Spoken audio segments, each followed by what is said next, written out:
ನಮ್ಮ ತಂದೆಯವರಿಗೆ ತುಂಬ ಅನಾರೋಗ್ಯ ನಿಮಿತ್ತ ಕರ್ಕೊಂಡ್ಬಂದ್ವಿ. ಅವರು ಕಾಲು ಸ್ವಲ್ಪ ಪೆಟ್ಟಾಗಿತ್ತು, ಅವ್ರು ನಡೀಲಿಕ್ಕೂ ತುಂಬ ಕಷ್ಟ ಆಗ್ತಾಯಿತ್ತು. ನನ್ನ ಕರ್ಕೊಂಬರ್ಬೇಕಾದ್ರೆ ನಾವು ವೀಲ್ ಚೇರಲ್ಲಿ ಕರ್ಕೊಂಬಂದ್ವಿ. ಕ್ಯಾಶುಯಾಲಿಟಿಗೆ ವೀಲ್ ಚೇರಲ್ಲಿ ಕರ್ಕೊಂಬಂದ್ವಿ. ಬಂದ ತಕ್ಷಣ ಇಲ್ಲಿ ಡಾಕ್ಟರ್ ಆದಂಥ ಶಶಿಕುಮಾರ್ ಸರ್ ಅವರು ಮತ್ತು ಲಾಹಿರಿ ಶ್ರೀನಿವಾಸ್ ಸರ್ ಮೇಡಮ್ನವರು ಬಂದು ಇಮಿಡಿಯೇಟ್ಲಿ ನಮ್ಮ ಪೇಷಂಟ್ನ ಅಟೆಂಡ್ ಮಾಡಿದ್ರು. ಇಡೀ ಸಂಪೂರ್ಣ ಸಹೋದ್ಯೋಗಿಗಳು ಅಷ್ಟೇ, ನರ್ಸ್ ಅವರು ಇರ್ಬೋದು, ಆಯಾ ಅವರು ಇರ್ಬೋದು, ಎಲ್ಲರೂ ಸಂಪೂರ್ಣವಾಗಿ ಒಳ್ಳೆ ಸಹಕಾರ ಕೊಟ್ಟು ಇಮಿಡಿಯೇಟ್ಲಿ ಕ್ಯಾಶುಯಾಲಿಟಿಯಲ್ಲಿ ಬಂದು ಅಡ್ಮಿಟ್ ಮಾಡಿ ಇಂಜೆಕ್ಷನ್ ಮತ್ತು ಏನೇನು ಸಂಬಂಧಪಟ್ಟಂತೆಲ್ಲ ಟೆಸ್ಟ್ಗಳೆಲ್ಲ ಮಾಡಿ ಇಂಜೆಕ್ಷನ್ಸ್ ಎಲ್ಲ ಮಾಡಿ ಅವ್ರ ಬೇಗನೆ ಚೇತರಿಸ್ಕೊಳ್ಳುವಂಥ ರೀತಿಯಲ್ಲಿ ಯಾವ ರೀತಿ ಟ್ರೀಟ್ಮೆಂಟ್ ಮಾಡ್ಬೇಕಂತ ಟ್ರೀಟ್ಮೆಂಟ್ ಸ್ಟಾರ್ಟ್ ಮಾಡಿದ್ರು.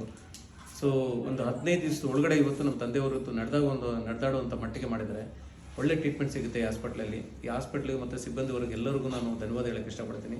ಇಲ್ಲಿನ ಲೋಕಲ್ ಯಾರೇ ಇದ್ರೂ ಕೂಡ ಎಲ್ಲಿಂದ ಯಾರೇ ಬಂದರೂ ಕೂಡ ರೋಗಿಗಳು ದಯವಿಟ್ಟು ಇಲ್ಲಿ ಬಂದು ಸೇವೆ ಪಡೆದುಕೊಳ್ಳಿ. ಒಳ್ಳೆಯ ಸೇವೆ ಸಿಗ್ತದೆ.